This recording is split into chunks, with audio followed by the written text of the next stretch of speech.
Hi ma'am, how you? Please come, बैठिए। रिचा को ये सुनकर थोड़ी खुशी हुई। यह उसका तीसरा मौका था। हाय मैम सुनने से पहले यह बिल्डिंग के एंट्रेंस पर थी। सिक्योरिटी वालों ने उससे सवाल जवाब की झड़ी लगा दी। किधर जाने का है? किससे मिलने का है? टाइम दिया था? अपॉइंटमेंट लिया था? रिचा को उसका पुलिसिया रवैया अच्छा नहीं लगा। मन हुआ कह दे नहीं, आपसे चकल्लस करने आए, लेकिन वो खामोश रही। उसका टारगेट है काम पाना, काम करना, बेमतलब की बहसबाजी नहीं, और सिक्योरिटी वालों से तो पंगा बिल्कुल ही नहीं लेने का। बिल्डिंग के सिक्योरिटी पर्सोनल ने हर तरफ से मुतासर होकर उससे रजिस्टर पर एंट्री करवाई, फिर हाथ का इशारा किया। रिचा इशारों की भाषा को बमुश्किल समझ पाती है। उसने उसकी ओर उलझन भरी नजरों से देखा और पूछा, किधर? अरे मैडम, डाबी कड़े लिफ्ट आए, चौथा मंजिला। सिक्योरिटी पर्सनल ने बोलते हुए हाथ का इशारा किया। उसके चेहरे पर किसी बात की खींच थी या क्या था, रिचा ने इस पर ध्यान देने की कोई जरूरत नहीं समझी।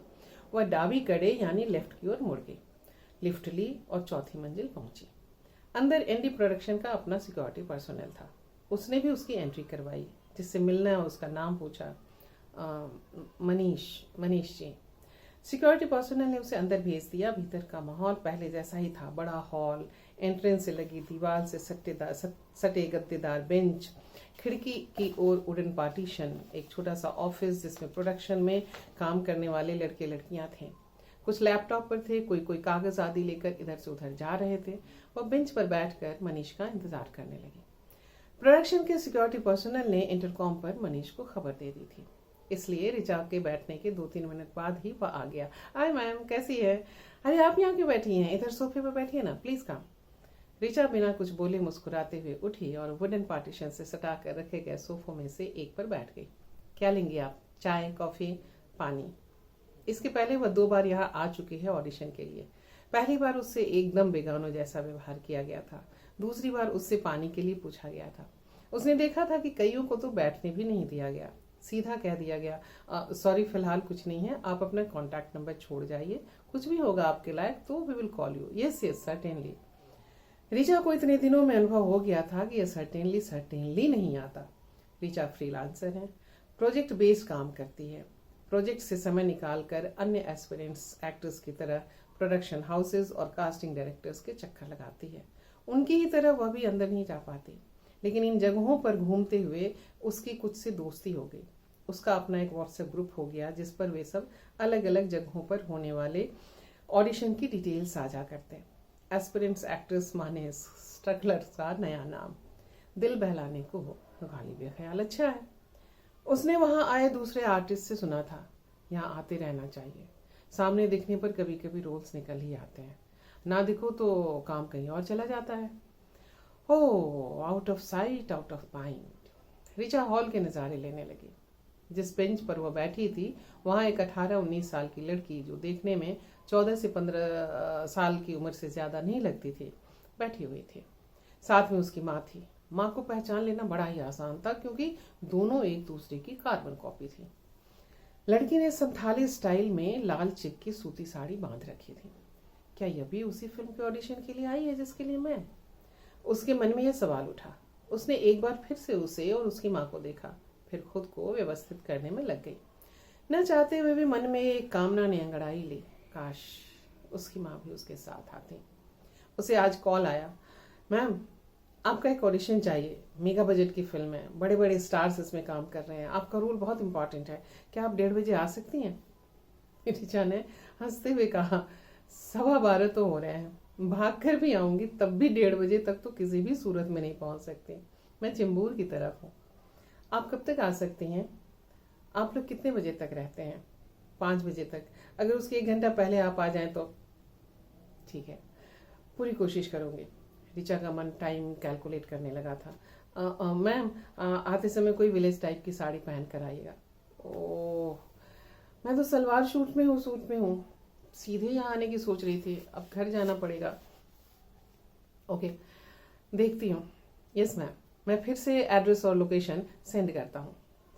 रिचा का अपना बड़ा प्रोजेक्ट चल रहा है किसी एनजीओ के साथ। समय 2 साल का है, 1.5 निकल चुके हैं। लगभग हर फ्रीलांसर की तरह ऋचा ने भी साल भर आराम किया। नहीं, साल भर वह दूसरे प्रोजेक्ट पर काम करने के साथ साथ लगातार ऑडिशन देती रही, पापा से छुपकर।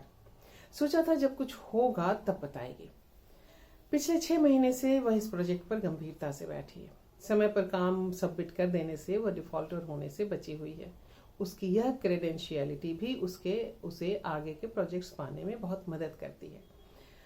Richa Tata institute of social sciences यानी टिस से पढ़ाई कर अच्छे नंबरों से पास हुई है। टिस वालों के लिए जॉब की दिक्कत अमूमन नहीं रहती, लेकिन ऋचा को अभिनय पसंद है। टिस के कल्चरल प्रोग्राम्स में, नाटकों में बढ़ चढ़ कर भाग लेती रही है। उसका एकच लक्ष्य है फिल्मों में अभिनय, पर उसके लक्ष्य के साथ उसके घर वाले नहीं हैं। पापा ने पढ़ने की पूरी आज़ादी तो दी, लेकिन फिल्म के नाम पर बाबा आदम के जमाने वाले डायलॉग बोलते हैं। भले घर की लड़कियां फिल्मों में काम नहीं करती, लेकिन भले घर के लड़के फिल्में और देखे और वो उसमें काम करने वाली लड़कियों को देखेंगे। ऋचा फन्नाती है।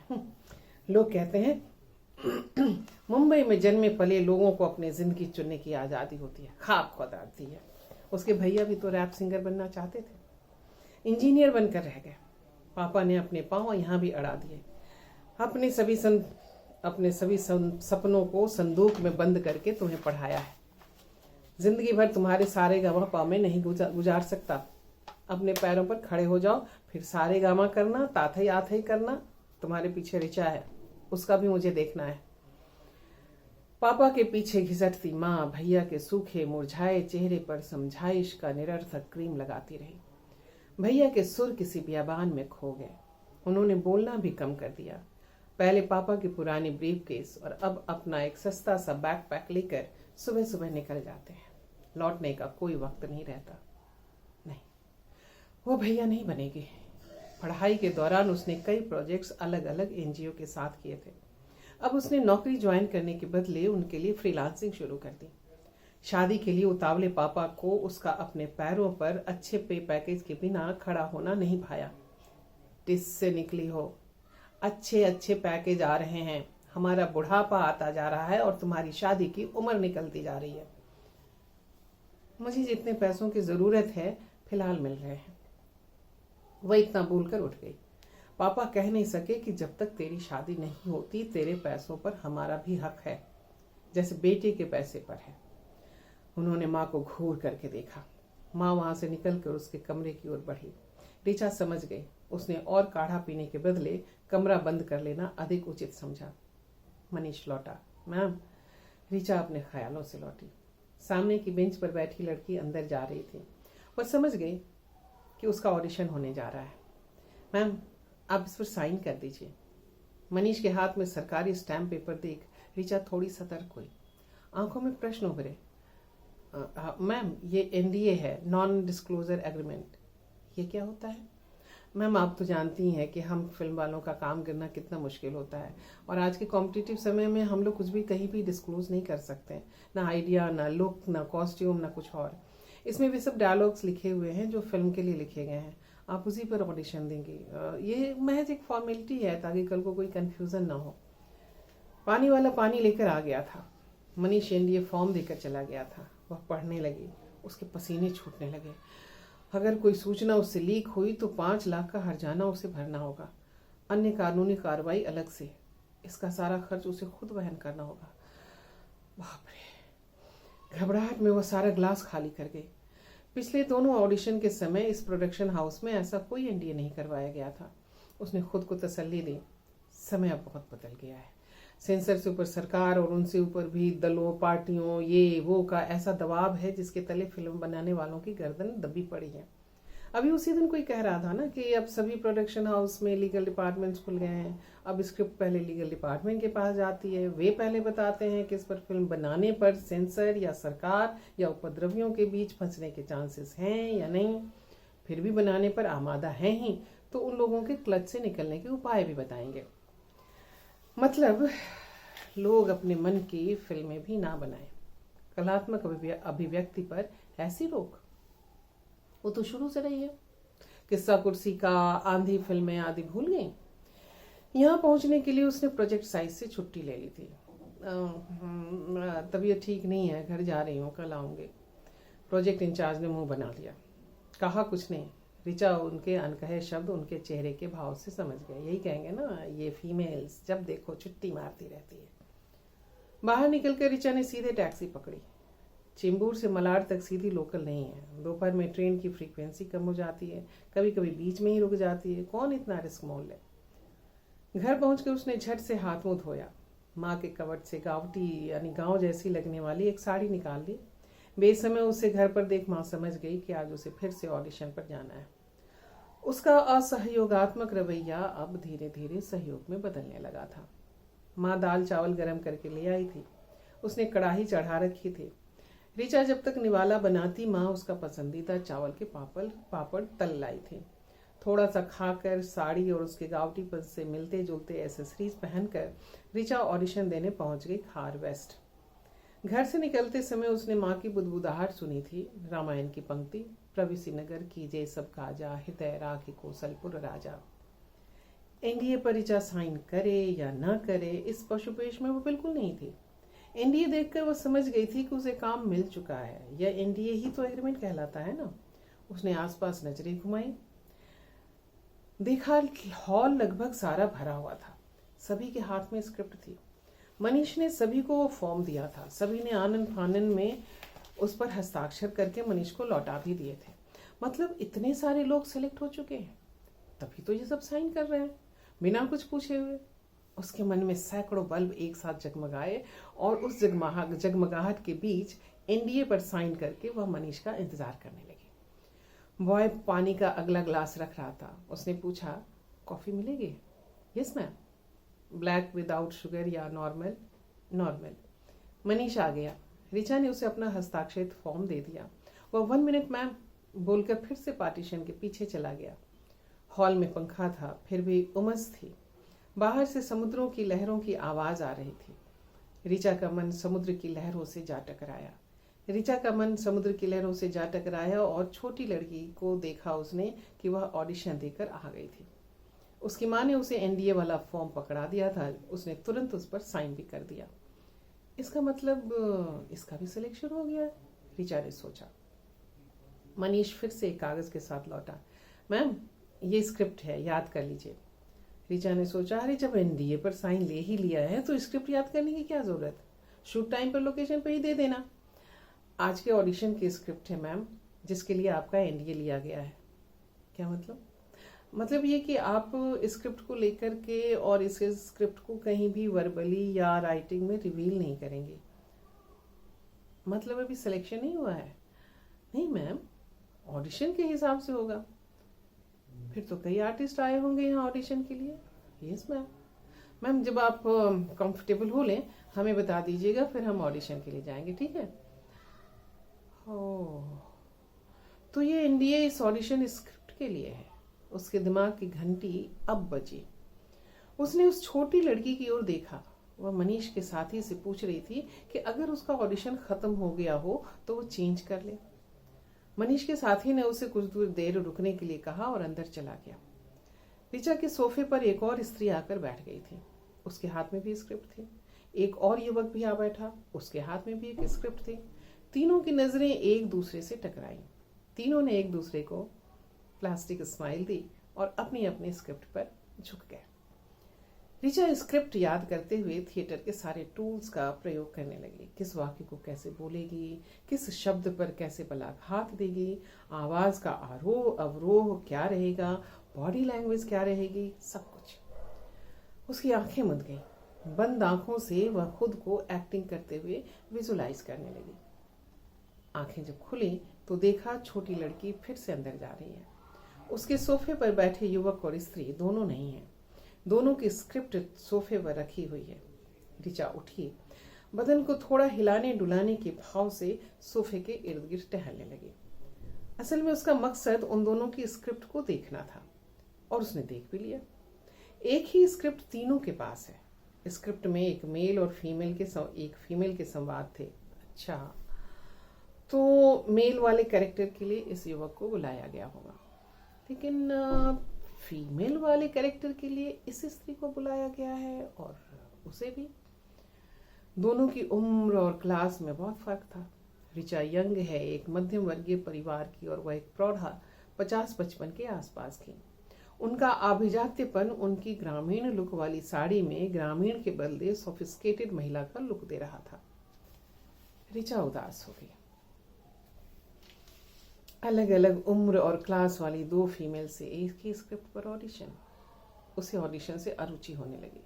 उसका मन किया वह बिना ऑडिशन दिए यहाँ से लौट जाए, लेकिन उसने तत्काल खुद को संभाला। यहाँ आकर बिना ऑडिशन चले जाने का क्या मतलब?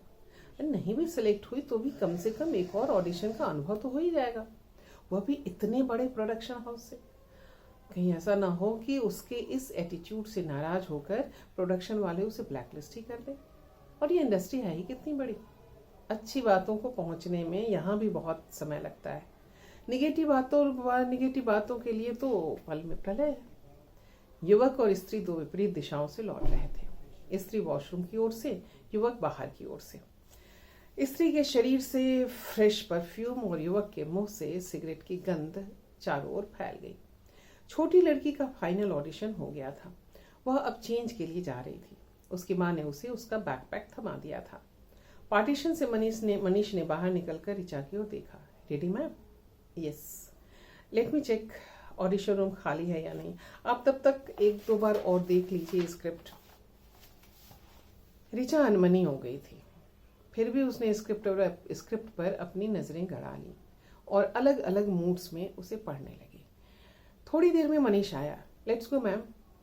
मनीष उसे इस कमरे में ले गया। वह देख उसे अपना सेकंड ऑडिशन याद आ गया।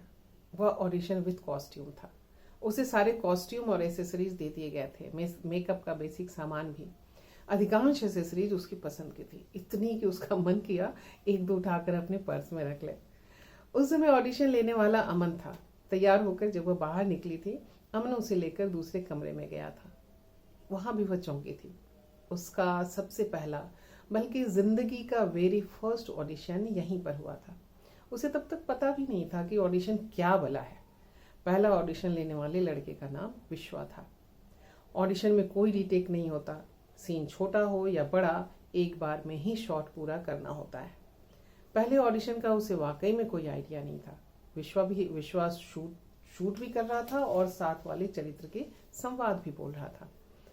ऋचा बेहद घबराई हुई थी। विश्वा अपने संवाद इतने धीरे बोल रहा था कि उसकी आवाज उस तक पहुंच ही नहीं पा रही थी। संवाद भी वह बेहद सपाट स्वर और चेहरे से बोल रहा था। उसके ऐसे संवाद से ऋचा भी सपाट हो जा रही थी। एक संवाद ऐसा था जिसे कोई तीसरा कैरेक्टर बोलता है किसी दूसरे कोने से। विश्वा बोला, वो मान लीजिए वो आदमी इस्माइल है, तो इस्माइल यहाँ से बोलेगा और आपको इस्माइल को देखकर बोलना है। मैं इस्माइल के डायलॉग के लिए एक थाप दे दूंगा। लेकिन विश्वा इस्माइल के डायलॉग के समय अपनी गोद पर थाप देता। ऋचा की नजर वहां पहुंच जाती। संवाद उसकी गोद को देखकर निकलते। विश्वा बोला, मैम इस्माइल उधर है, कोने में, उधर देखकर बोलना है। अंत में ऋचा ने कहा, जब इस्माइल उस तरफ है तो थाप उस ओर को दीजिए ताकि मेरी नजर उस ओर जा सके, या फिर आप हाथ का इशारा उस ओर कर दीजिए जिससे मैं समझ सकूं कि इस्माइल आ चुका है और मुझे अब उसके साथ संवाद करना है। विश्वा का चेहरा तनिक सिकुड़ा, माथे पर थोड़ी शिकन आई, लेकिन वह राजी हो गया।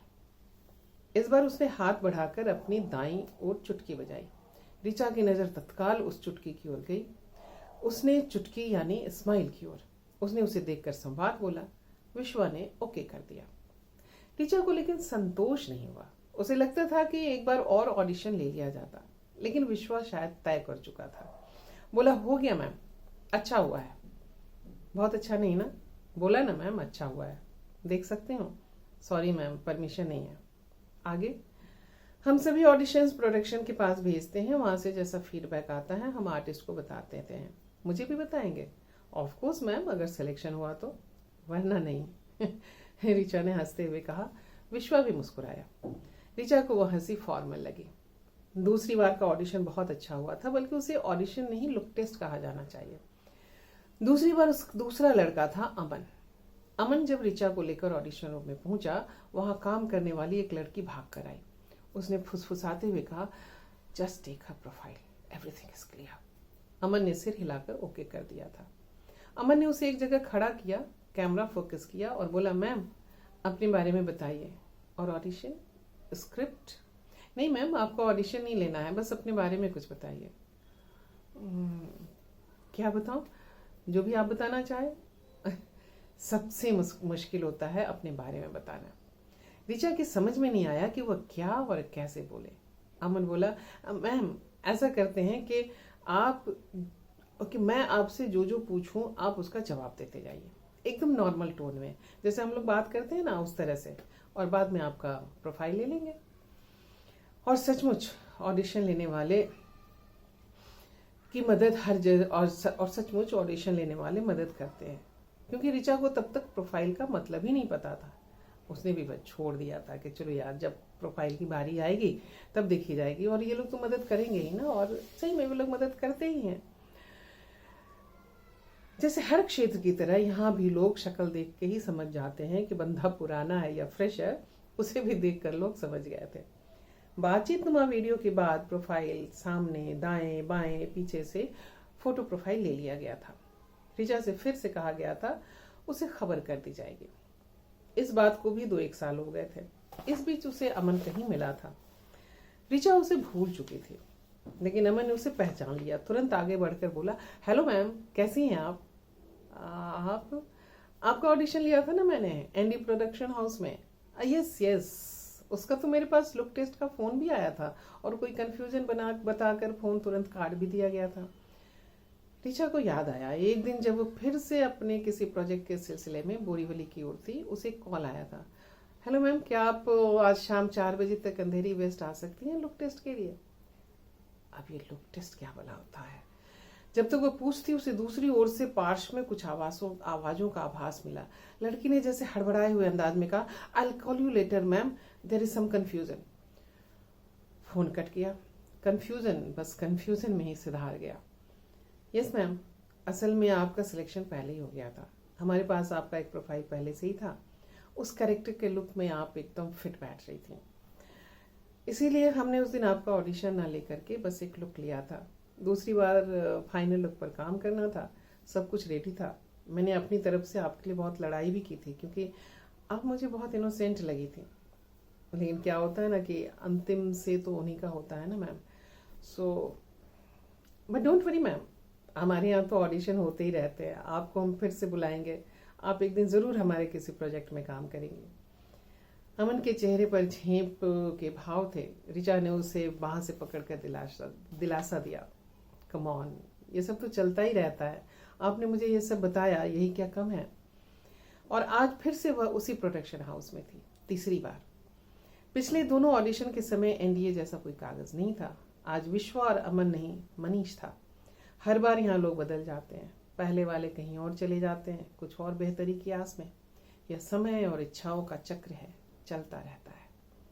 ऋचा बोली, लास्ट टाइम ये चेंजिंग रूम था। मनीष बोला, लास्ट टाइम अमन के साथ मैं भी था मैम, आप शायद भूल गई। 2-2 साल बाद याद करोगे तो कैसे याद रख पाओगे? ऋचा ने अपनी झेप को परिहास के स्वर से दबा दिया। 2-3 टेक के बाद ऑडिशन ओके हो गया। ऋचा ने फिर से मनीष को थैंक्स बोला। उसने कब तक कुछ पता चलेगा के बदले पूछा, कॉल आएगा भी के? मैम आप तो जानती ही हैं, let's keep finger cross. Richa audition देकर अपने प्रोजेक्ट वर्क के लिए निकल गई। ऑडिशन याद आने और उसका रिस्पॉन्स ना आने से उसका मन अवसाद में डूबता है। जैसे मुंबई की सुबह पर फॉग के बदले स्मॉग छाया रहता है, लेकिन अवसाद के जख्म पर वह अपने विचारों के मरहम लगाती रहती है। ये जो सब एस्पिरेंट्स आते हैं ना, पूरे देश के अलग अलग गांवों, कस्बों, शहरों, छोटे शहरों से, इनमें से तो अधिकांश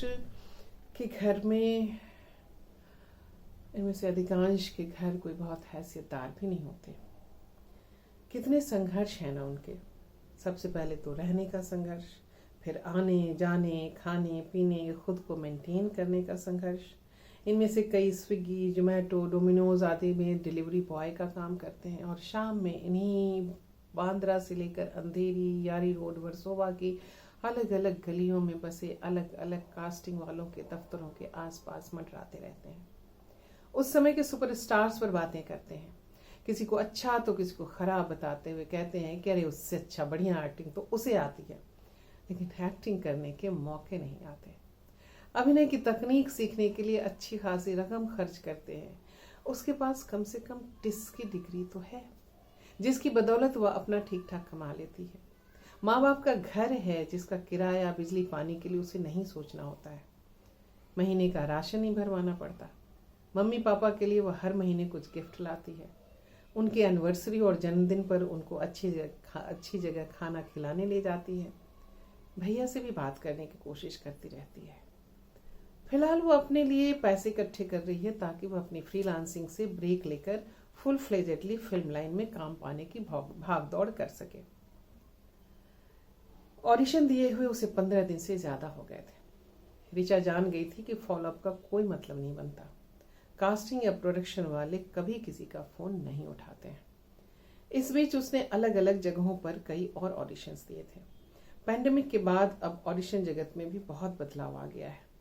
उस समय मजबूरी में जो सेल्फ टेस्ट शुरू हुआ वह अब कॉमन हो गया है।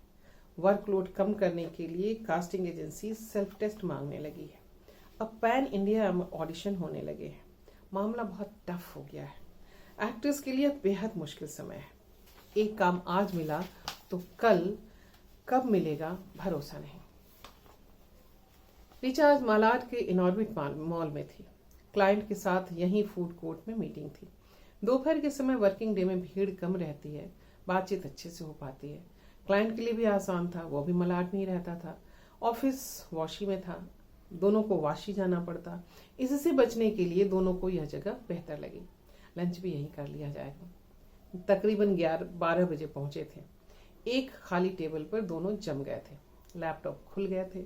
डेटा और पीपीटी प्रेजेंटेशन चमक रहे थे। काम करते करते कब 2:30 बज गए दोनों को पता ही नहीं चला। पेट में भूख और फूड कोर्ट में लंच आवर की हलचल से दोनों का ध्यान टूटा। दोनों ने एक दूसरे को देखा। दोनों ने एक दूसरे को देखकर अपनी अपनी पसंद की डिश ऑर्डर करने के लिए सोची और ऑर्डर करने के लिए उठ गए। क्लाइंट डोनट लाने चला गया। ऋचा ने वेजीज का ऑर्डर कर दिया। कूपन लेकर वो टेबल पर लौटी ही थी कि मोबाइल रिंग हुआ। अनजाना नंबर था। आजकल के फ्रॉड्स के बावजूद उसकी फील्ड में अनजाने नंबर जरूरी हैं। क्या पता किस कास्टिंग एजेंसी के किस प्रोडक्शन हाउस से हो। उसने फोन रिसीव किया। Hello, is this Richa? Yes. Hi ma'am, this is Disha from ND production house. आपने कुछ दिन पहले हमारे यहाँ एक ऑडिशन दिया था, राइट। तो आप उस रोल के लिए शॉर्ट लिस्टेड हैं। ऋचा का दिल इतनी तेजी से धड़का जैसे कलेजा उछल कर टेबल पर आ गिरेगा। फिर भी अपनी धड़कन और उत्तेजना पर काबू पाते हुए वो नॉर्मल स्वर में बोली, thank you so much. Most welcome ma'am, आपको हमारे यहाँ से प्रोडक्शन वाले कॉल करेंगे। ऋचा फिर निराश हो गई। दूसरा ऑडिशन याद आया। वेजीज का नंबर भी अभी नहीं आया था। क्लाइंट भी काउंटर की ओर चला गया था अपने ऑर्डर का स्टेटस देखने। तभी फिर से रिंग हुआ। फिर से नया अनजाना नंबर। धड़कते दिल से उसने फिर से कॉल रिसीव किया। Hello, is this Richa? Yes, Richa is speaking. Hi ma'am, this is Rohini from ND production house. आपसे अभी हमारे यहाँ की दिशा ने बात की होगी। जी। तो मैम हम लोग कास्ट लॉक कर रहे हैं, आपसे इन्फॉर्मेशन कंफर्मेशन लेना था। क्या आप इस रोल के लिए इंटरेस्टेड हैं? ऋचा का मन किया हुआ बोले, अरे नहीं रहती तो ऑडिशन देने जाती ही क्यों, लेकिन बोली ऑफ कोर्स। तो मैम इसके लिए हमें आपके 70 डेज लगेंगे। 70 डेज यानी 70 दिन? 70? Yes ma'am, and in a single stretch. लगातार 70 डेज शूट करेंगे आप? Yes ma'am. अगर आप इन वन स्ट्रेच 70 डेज देने के लिए तैयार हैं तो आपको लॉक किया जाएगा। क्या आप तैयार हैं? जल्दी बताइए, बहुत सारे आर्टिस्ट को अभी हमें फॉलो करना है, उनके डेट्स लेने हैं। ऋचा नर्वस हो गई। इतने बड़े प्रोडक्शन हाउस से रोल का ऑफर, 70 डेज मतलब लंबा रोल होगा, लेकिन एक स्ट्रेच में 70 डेज। अपना प्रोजेक्ट भी उसे 6 माह में पूरा करना है। 70 दिन फिल्म को दे देगी तो बाकी के दिनों में वो इसे कैसे पूरा कर पाएगी? Ma'am, we are waiting for your reply. Rohini, can you give me 10 minutes please? 70 days यानी पूरे 2 महीने से ज्यादा की बात है। मैं जरा सोच लूँ। बाय द वे, शूट यहीं मुंबई में ही है ना? मैक्सिमम मुंबई में, कुछ कुछ लद्दाख, शिमला, लखनऊ और भोपाल में। वो शेड्यूल जब बनेगा हम आपको बता देंगे कि आपका शेड्यूल कब कब और किस किस जगह पर है। अभी तो हमें आपका यस और नो चाहिए। Just 10 minutes please. Okay, 10 minute बाद आप मुझे बता दीजिएगा। श्योर। ऋचा का दिल धक धक कर रहा था, माथे पर पसीना चूहा आया था। क्लाइंट अपना ऑर्डर लेकर आ गया था। ऋचा की हालत देखकर बोला, आर यू ओके? आपका ऑर्डर, कूपन दीजिए, मैं लेकर आता हूँ। ऋचा से कूपन लेकर वह चला गया। ऋचा के दिमाग में विचारों का बवंडर उठा हुआ था। मामला केवल एक स्ट्रेच में 70 डेज देने का ही नहीं था। शूट मुंबई के अलावा दूसरी जगहों पर भी होगा। आज तक उसने मुंबई के बाहर अकेले कभी कदम नहीं रखे थे। जब भी गई किसी न किसी के साथ, कॉलेज, स्कूल ट्रिप या फैमिली के साथ। लेकिन यहाँ भी तो वह अकेले नहीं जाएगी, पूरी यूनिट के साथ होगी वह। लेकिन फिल्म लाइन को गंदा, बकवास, चरित्रहीन समझने वाले पापा क्या उसे फिल्म यूनिट के साथ शूटिंग पर जाने की इजाज़त देंगे? क्या वह ना कर दे? लेकिन ना करने का मतलब है एक तरह से ब्लैकलिस्टेड हो जाना। उसका ना वह भी इस बिना पर कि एक साथ 70 दिन देने होंगे और शूट के लिए मुंबई से बाहर जाना होगा। कोई दूसरा सुनेगा तो पागल ही नहीं, महापागल और महामूर्ख उसे समझेगा। इतना बड़ा प्रोडक्शन हाउस, इतनी बड़ी फिल्म, इतने दिनों की कास्टिंग, मतलब अच्छा खासा रोल, जीने को और क्या चाहिए। 10 मिनट बीत गए। क्लाइंट उसका भी ऑर्डर लेकर आ गया। ऋचा अभी भी उसी दिग्भ्रमित अवस्था में थी। क्लाइंट अब थोड़ा परेशान हुआ। बोला, अगर तबीयत ठीक नहीं लग रही है तो आज की मीटिंग यहीं रैप अप करते हैं, ठीक है? कल हम लोग फिर से यहीं आ जाएंगे, ओके? जब तक ज़रूरी ना हो ऑफिस जाना, हम लोग यहाँ से भी काम कर सकते हैं ना? ऋचा क्लाइंट के प्रति कृतज्ञ उठी। वो झटके से उठी। क्लाइंट ने उसकी वेजीज उसे पकड़ाई। ऋचा फूड कोर्ट से बाहर निकली, लेकिन वो मॉल से बाहर नहीं निकली। सामने ही आइनॉक्स था। उसने नहीं देखा कि वहाँ कौन सी फिल्म लगी हुई है। उसने ऐसे ही एक फिल्म का टिकट ले लिया और अंदर हॉल में न जाकर वहाँ लाउंज में लगे एक सोफे पर धंस गई। उसने आंखें मूंद ली। दिमाग में लगातार पंचक्के तेज तेज चल रही थी। गाय गाय गनन गनन। 25 मिनट बीत गए। वह रुआसी हो उठी। एकदम अनएथिकल काम कर रही है वह। 10 मिनट के बदले 25 मिनट। और अगर वे लोग उसका नाम ही काटते तो? नहीं, जो भी हो फैसला तो उसे लेना है ना, प्रोडक्शन को नहीं। ऋचा ने कांपते दिल और थरथराते हाथों से फोन उठाया। 2-3 रिंग के बाद उधर से फोन उठा लिया गया। Yes ma'am. रोहिणी, आवाज लरज रही थी। Yes ma'am. Rohini, I agree. Okay, full 70 days के लिए ना मैम? यस। एक स्ट्रेच में? यस। तो मैं आपका नाम लॉक कर दूं? यस। उसे माँ का चेहरा याद आया और उस दिन के ऑडिशन के लिए निकलते समय माँ के मुंह से निकली मानस की चौपाई, प्रवेशी नगर की जय सब काजा, हृदय राखी कौशलपुर राजा। पर उसने तो किसी भी ईश को याद नहीं किया था। वह मुस्कुराई। उसके दिल में माँ के भोलेपन पर ढेर सारा प्यार उमड़ आया। तो ये थी कहानी मैम यू आर लॉक्ड, जो हंस पत्रिका में छपी थी उसके सितंबर 2024 के इशू में। आपको ये कहानी कैसी लगी इसके बारे में हमें ज़रूर बताइएगा और कमेंट बॉक्स में अपनी राय लिखिएगा। हमारा प्रस्तुतिकरण कैसा लगा इसके बारे में भी बताइएगा। और आपके मन में और आपके जहन में अगर कोई ऐसी कहानी, ऐसी कोई रचना घूम रही है जिसका पाठ मैं कर सकती हूँ, तो मुझे उस रचना को कमेंट बॉक्स में भेजिए उस राइटर के ओरिजिनल नाम के साथ।